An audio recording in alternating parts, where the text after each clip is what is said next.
Everyone in hockey talks about possession and controlling the game, but teams like the Edmonton Oilers are winning without it. On today's edition of Locked On Oilers, I'm going to explain why counterattacking hockey is making all of the difference.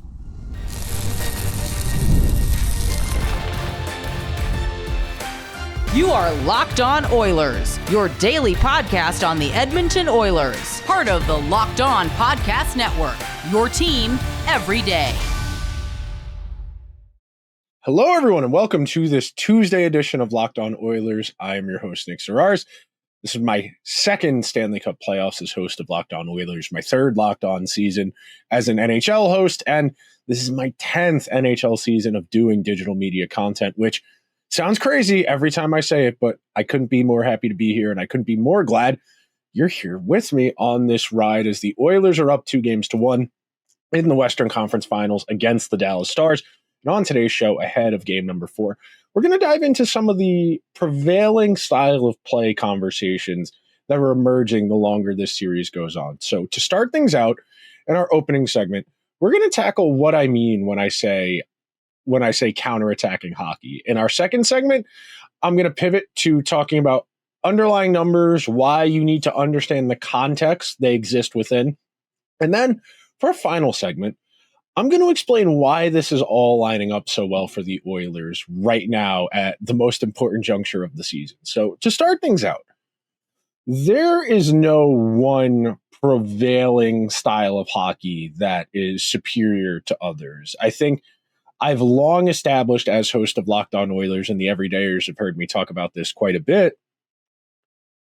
You want to have a range of ways to beat your opponent. Now, that's both in terms of style of play, that's in terms of the players you feature, because you don't want to be one-dimensional. You don't want to be too redundant. You don't want to have too many guys with similar skill sets and similar profiles, because then it becomes easier to slow you down, to stop you. And in the case of the Oilers, who have put together a lineup in a relatively unique way that they've married quite a few existing players that they've had for a long time, that they've drafted, to free agents and reclamation projects. And in this particular playoff run this year, they have demonstrated an ability to play a multitude of styles. I think what's encouraged me the most, and the reason why I'm genuinely starting to believe in this team's ability to go all the way to win a Stanley Cup, is they have a variety of players who play a variety of styles. It is not a team wholly dependent off of creating off the rush. It is not a team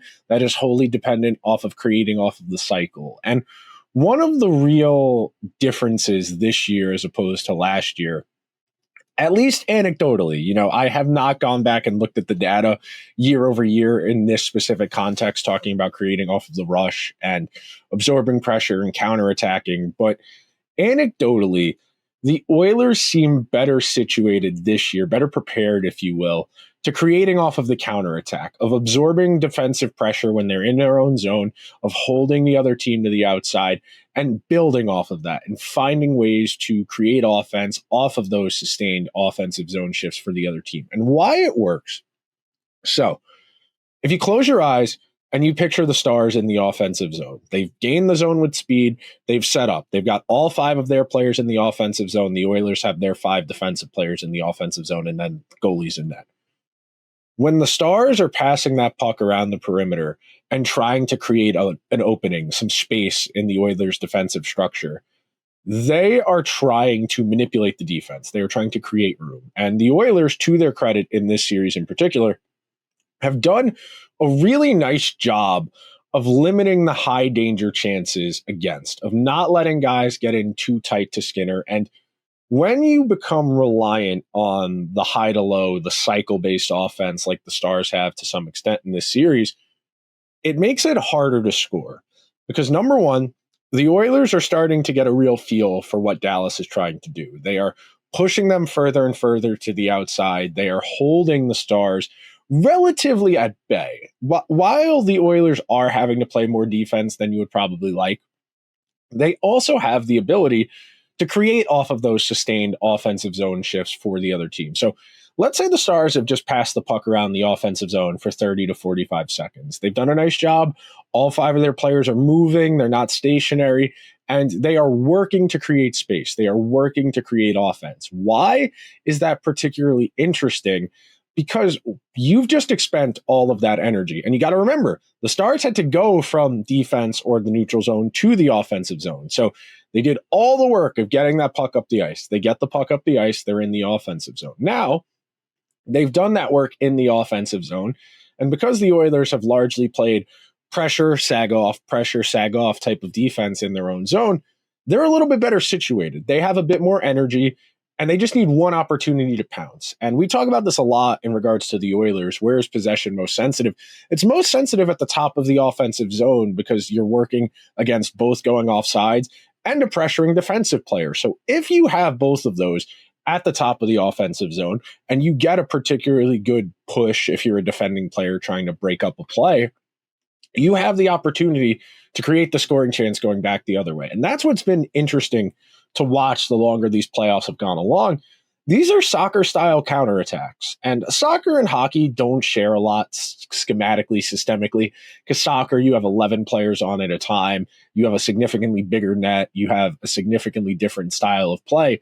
But in the top flight leagues, it is pretty common to watch teams like, say, a Liverpool, but more so under Jurgen Klopp a couple years ago. But that was a team that was pretty strong in the midfield and pretty strong defensively, but they were comfortable playing defense because they played it with a really high intensity, and it enabled them to pressure the attacking team for really high level for 5 to 10 seconds. And then they would back off. They would sag off and give them a little more room. And Liverpool played a style oriented around its three attacking players. At their peak, Sadio Mane, Roberto Firmino, Mohamed Salah, those three would get the ball and spring the other way. And those types of counters. And then as it got more dangerous, you could start leaking those midfielders up and those defensive players up. And you start getting into a bit more of a opportunistic look a bit less position centric, which is kind of one of the, I won't say inefficiencies, but it's really an opportunity that we in hockey have that might be the next frontier of hockey ideas, if you will. Not being so rigid in our expectations for positional awareness, if you will, that defensive players just fill in. They join the rush, they attack the net, and vice versa. In the offensive zone, if a forward covers the point for a defenseman to go down low, that's fine, because while that's a more specialized skill set, the opportunities for more generalist skill sets are enticing. They're interesting. And one more thing on this subject before we call it a segment. I really like what I've gotten from the Oilers in this series so far, because it's taken what's made Dallas effective out of the mix. Dallas, by and large, through the first two rounds of the playoffs, I should say, against Winnipeg and against Colorado, they were the team that was creating off the rush, that wasn't having a lot of possession. If you go back and you watch the series preview episode I did by myself, not the one with Joey Erickson, I talked a lot about how the Stars were the team that was playing more defense, that was losing the 5-on-5 possession battle, but was largely controlling the game on special teams. They had a great power play, and their penalty kill was doing a stellar job. Now, in this series, it's been a little bit more inverted. And look, the Oilers' power play is not where it needs to be yet, but their 5-on-5 play has been so superb, it doesn't particularly matter yet. I think if we get to a Stanley Cup final, particularly if it happens to be against Florida, which it very well might, they're going to need more from their power play and their penalty kill. But right now, you are seeing just how good the Oilers can be playing a specific style. And it is in direct contrast with what you had saw them do successfully against both the Kings and against the Golden Knights. Because in those two series, the Oilers had games where they played a strong possession game. They really outworked LA. They really outworked Vegas, controlled the play, won in resounding dominant fashion. And in this series, they have shown you an adaptability to playing a bit more defense first without really giving the game away. And you saw Connor McDavid say it after the game the other day, where he was kind of skeptical and he rolled his eyes a little bit and said, yeah, we can defend. Yeah, the Oilers can play pretty good situational defense, and they have skill sets of guys like an Evan Bouchard, like a Jake Wallman, like a John Klingberg, even a Troy Stetcher, who have all sprung rush opportunities going back the other way in really high leverage situations. And that's got to excite you as an Oilers fan to see the Oilers' depth playing the way it's needed if it's going to break through and ultimately capture a Stanley Cup. We are going to take our first break of today's edition of Locked On Oilers. And when we come back, I'm going to explain to you how to look at some of the underlying numbers like scoring chances and expected goals and high danger chances so you don't end up looking silly on the internet. Be right back. Are you looking for a snack that's both delicious and nutritious? Crack into a good source of protein with Wonderful Pistachios. Wonderful Pistachios is one of the highest protein nuts. Each 1 ounce serving has 6 grams of protein, giving you 10% of your daily nutritional value. Plus, they're packed with fiber and better for you unsaturated fats to help you keep feeling fuller longer. Personally, I'm a big fan of the no-shell variety. They are the perfect grab-and-go snack for busy days. When I'm here at my desk, grinding out the show, putting together the assets, or doing my research, they are a great go-to. Or if I'm trying to hit my protein macros for the day, they always do the job. Or if you're old school and you love cracking open every shell for that satisfying crunch, the in-shell options are a classic favorite. Wonderful Pistachios is a complete protein that provides all 9 essential amino acids. Get snacking and get cracking with the snack that packs a protein punch. Visit wonderfulpistachios.com to learn more. Thank you to everyone who is hanging out on this Tuesday edition of Locked On Oilers ahead of game number 4 of the Western Conference Finals between the Oilers and Dallas Stars. As usual, the expectation, I will have a show for you as soon as the game is over and as soon as YouTube will let me upload it, which can depend. It can take a while. You would think uploading a video at 2 a.m. Eastern Standard Time, there wouldn't be as much demand for some uploading. But alas, sometimes I'm sitting here staring at the computer, watching that loading bar tick up 1% at a time for the better part of 40 minutes. So I will have an episode for you tonight after the game. And look, if you're sitting here worried about things going too right, I understand. As someone who generally tries to temper their expectations to not get emotionally devastated. You know, I live by the Vince Vaughn and dodgeball. I don't expect anything, so I never get disappointed mantra, which probably isn't the most healthy way to look at your relationship with your favorite sports teams. But at the same time, I try and be prepared. I try and understand. And one of the ways I try to prepare and I try and formulate my opinions, and the everydayers have watched me do a number of player evaluation episodes of the show throughout the course of the regular season and early stages of the playoffs, trying to get to an understanding. You know, we did episodes, what's wrong with Zach Hyman, what's wrong with Adam Henrique, what's wrong with Stuart Skinner, based on the data.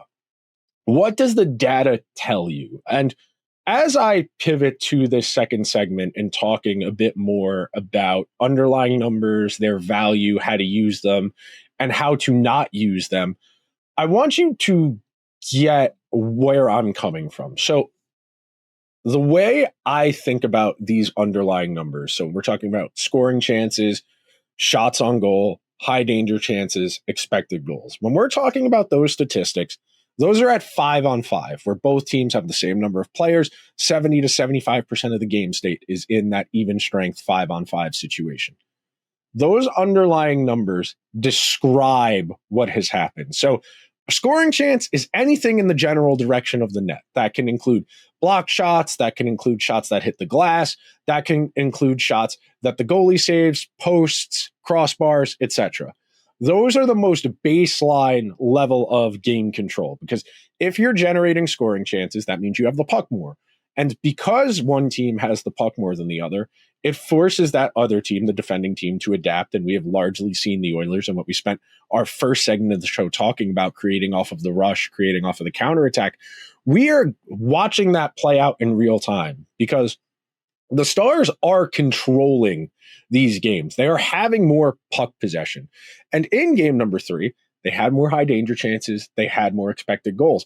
The way I know how to look at these numbers and why these numbers are helpful and are useful is because they're describing a certain aspect of the game. So when we talk about just scoring chances, that tells you who has the puck more, because one team has to have the puck more if they create more scoring chances. If they have a significant gap in the number of scoring chances, like there was in game number 3, which I believe it was 65-45, I want to say, something like that.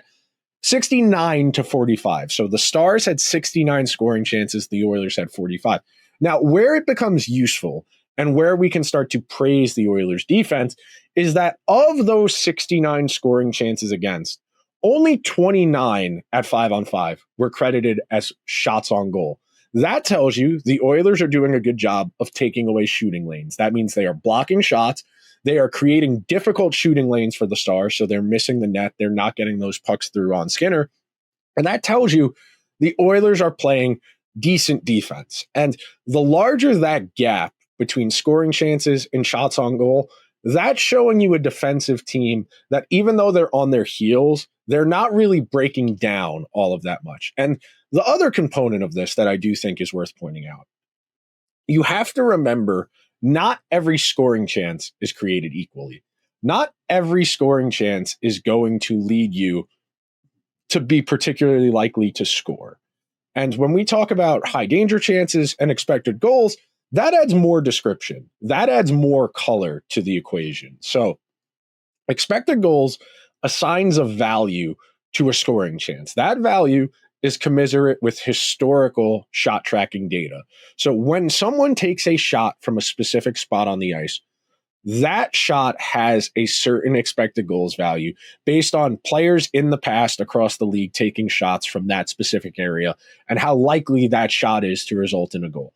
Now, expected goals does have limitations. It doesn't account for the quality of the shooter, so it's making Alex Ovechkin and Matt Rempe have the same implied expected goals value, even though we know one is the best goal scorer of all time, and we know the other plays 9 minutes a night and I think has 5 career NHL goals. But the other drawback and the other limitation, and I think this is where there's room for this stat to grow and get better over time, it doesn't account for goalie movement. We can't get that stat yet to account for a goalie's position in relation to how valuable the shot on goal is. But it can be a useful way of determining if a team is creating dangerous offense, if a puck is getting to those high danger areas of the ice, if the team that's on offense is getting the puck where they want it to go. And in game number 3, the Stars had a decent number of looks, but when you compare that to the overall number of looks, when you account for only equality in a certain amount of them, that's telling you the Oilers are finding ways to control play, even if they're on their heels. And as we talked about in the first segment, creating off of the rush and those counterattacking opportunities, those are extremely valuable. And they're valuable for, frankly, 3 reasons. Number one, you are catching the team that has just been in the offensive zone and expend energy to be on the offensive zone. You are catching them in between, because that means the defensemen that are holding the blue line, they either need to turn around entirely to keep up, or they need to try and backskate to keep up. And of course, you're never going to be able to backskate as fast as an attacking player is able to skate going forward. Number 2, you have the advantage of getting the other team's goalie moving in 1 or 2 directions, because generally speaking, to create off the rush, you're going to have reinforcements, even if it's a trailer and someone you got to leave a drop pass for. But if you can create that numbers advantage and you get to a 2-on-1 or a 3-on-2, you are creating defensive conflict, because the goalie and the defenseman both need to say, well, do I have shooter or do I have pass? Do I have shooter or do I need to have pass? And you're introducing more variables. You are making their job more difficult. That's where you want to be. When you are putting the defenders, the goalie, in conflict and making them make decisions. You think about the 3-on-1 they had on the one McDavid goal in game number 3, where he passed it to Nuge and then Nuge passed it right back to him and he went short side over Ottinger. Goalie didn't have a chance in a 3-on-1, even with the defenseman back, because no matter what, Nuge was going to generate a clean look on net. But why this is exciting and why this is interesting, the Oilers have positioned themselves as a team that can play in a variety of different ways against a variety of opponents and continue to win. So we are going to take our second and final break of today's edition of Locked On Oilers.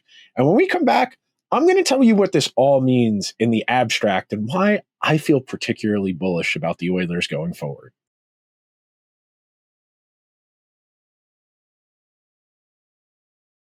Thank you to everyone who is hanging out on this Tuesday edition of Locked On Oilers as we are approaching game number 4 of the Western Conference Finals between the Oilers and Dallas Stars. Now, I wouldn't say I am particularly shocked how well the Oilers have played, but one thing that's really encouraged me and why I keep singing their praises, I said this to Gil Martin on Monday's Locked On NHL. I said this on my hit on BetMGM TV. The Oilers are starting to peak at the right time. The Oilers are playing better than they have in earlier rounds. Their best players are stepping up. They are getting masterful contributions from depth players like Ryan Nugent-Hopkins, like John Klingberg, like Jake Wallman. They are doing all of this without their second best defenseman, Mattias Ekholm, who may be able to go tonight for game 4, questionable. Calvin Pickard might be back in the mix to back up Stuart Skinner as soon as tonight, which is also kind of exciting. Even though Skinner's done a reasonable job, it gives you a bit less pause about the need to maybe pull Skinner in certain situations if you have Pickard at your disposal as opposed to Olivier Rodrigue. But sitting here right now, you feel the tone and the energy around this team, and it's drastically different than where we were, say, a month ago. And I probably put too much stock into how they played in March and April, early March and April, when they were missing McDavid and Draisaitl and Hyman and Wallman and Ekholm. And I'm not ignorant of how down I was on them, that I felt there really wasn't a lot to be excited about because they were going to be asking guys to just snap right into it. You know, Evander Kane, who hadn't played since last June, John Klingberg, who played a handful of games right around when he had signed in late January, early February. He wasn't giving them anything in the regular season. He looked uncomfortable. He looked like a guy who hadn't played hockey in 12 months. But as we sit here right now, John Klingberg in non-sheltered minutes with a pretty good partner in terms of complementary skills in Jake Wallman. Wallman and Klingberg are doing a superb job as their second pair. Brett Kulak is playing the best hockey of his life at 32, 33 years old for someone who's only ever been a 5th or 6th defenseman. Darnell Nurse has been worlds better this playoffs than he was last year. Significantly less volatility, significantly less big mistakes. Evan Bouchard, after what was an up and down regular season, and I will take credit for not being nearly as down on Bouchard as a lot of people were during the regular season. I feel inclined to always defend the offensive defensemen because the offense they create is significantly more valuable because that position doesn't typically have offensive production to go along with it. And in Bouchard's case, he's 4th or 5th in the entire playoffs in points as a defenseman. And I understand plays a lot of minutes with guys like McDavid and Draisaitl who make it easier for him to put up counting stats than, say, somebody else on another position. But Bouchard has been tremendous. The defense at large, since the LA series, it's been pretty hard to find things to complain about. Sure, every team has breakdowns, but this time of year, everyone you're playing is good. And that's really the conundrum here. How much can you realistically take away from one game and extrapolate out and build out a narrative and try and explain it in a way that's both factually accurate, that it makes sense, and you're not overreacting, but you're not underreacting? And it's one of the real quandaries of doing this job. I love thinking about these concepts in the abstract and trying to come up with answers. It's why I look at things like underlying numbers. It's why I go back and crunch the tape, because I want to try and find the best answer I can that I feel satisfied with as far as being the best available version of the truth in giving evaluations and analysis. But sitting here right now, knowing the Oilers have the types of games they played against LA and against Vegas, where they were dominant 5-on-5, controlled the flow of play, and put up big numbers on one side, knowing they can win 1-0 games against defense first teams like the Vegas Golden Knights, and then knowing they can hang a 6th spot on the Stars, who feature 2 top 10 defensemen in Heiskanen and Harley, who have a top 10 goalie in Jake Ottinger, who feature a litany of superb forwards, Wyatt Johnston, Mikko Rantanen. I know Roope Hintz missed game number 3, questionable for game number 4. You have guys like that. You have Matt Duchene. You have so many opportunities up and down that lineup to create dangerous offense. And a guy like Evgeny Dadonov is a third or a fourth liner on that team. And there are teams across the league where Dadonov would be a first or a second liner on a lower caliber team. So it's really interesting to watch how the Oilers have been malleable throughout the course of the playoffs, how they have slowly but surely adapted their games to meet the strengths of their opponent and to, frankly, put themselves in an advantageous position. Because you think about where those games were against the Stars, and not the Stars, the Kings early in that series, and where some of the games against the Golden Knights were in terms of style of play and flow, and vastly different than what you've seen from the Oilers in this series against Dallas. And I think part of that is that Dallas is the deepest lineup they've faced so far. They feature so many talented players that the Oilers know they need to be a bit more defense first. And I think that's why Chris Knoblauch, even though I would probably roll the offense first lineup that was so good late in that Kings series and early in the Vegas series, where you have McDavid, Draisaitl, Perry, Nuge, Evander Kane, and Zach Hyman, and then Trent Frederick, Adam Henry, Connor Brown. We'll see about Connor Brown tonight. He's not going to go for game number 4. I'm going to assume Victor Arvidsson's going to draw in for him there. Maybe Jeff Skinner, but I doubt that. We know Chris Knoblauch's been very reticent to play Jeff Skinner in the regular season and in the playoffs, but the Oilers have more than enough depth for the moment. Now, things change very fast. You saw the Petrovic play that knocked Connor Brown out of game number 3. That's going to hold him out of game number 4. And I'm not saying Petrovic did that on purpose to try and injure him. I'm going to just come out and say that's a frustrated player trying to make a hockey play to fire his team up. And unfortunately, Connor Brown did get hurt, and you never want to see anyone get hurt. You want to see these games played by the best players possible. And if injuries happen, it's an unfortunate byproduct of the environment. But by and large, I have no worries as far as the series spiraling in that regard. The Oilers have made themselves pretty adaptable. I mean, even in that Vegas series, where I think you can make an argument that Vegas is a little bit bigger, a little bit stronger in terms of just stature, the Oilers didn't really run into any issues there. Evander Kane and Zach Hyman, Vasily Podkolzin all did great jobs on the forecheck, did masterful jobs of throwing their bodies around, of creating forechecks. I mean, Zach Hyman leads the entire playoffs in hits, and he's almost doubled his regular season hit total through 13, 14 playoff games, which is just kind of insane. And look, I understand hits aren't exactly the most diligently tracked statistic. It's very easy for someone to fudge those when they're doing the scoring for the game, but Hyman has made himself a little bit more of an imposing player in playing that way,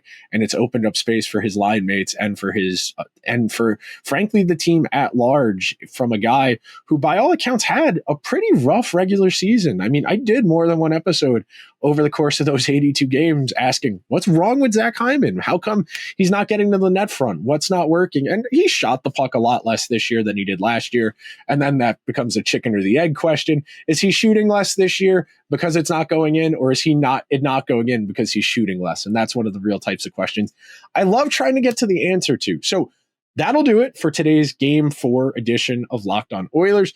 Be sure to check out tonight's show after Game 4. Hopefully, the Oilers are up 3-1, and we can start talking about the Oilers closing things out on the road in Dallas. I want to thank everyone that made Locked On Oilers their first listen of the day. If you could be so kind, please subscribe to the show wherever you get your podcasts. If you happen to be listening on Apple or Spotify, a 5-star review would mean the world. If you're watching over on YouTube, like, comment, let me know, who are you most impressed with throughout the playoffs so far for the Oilers?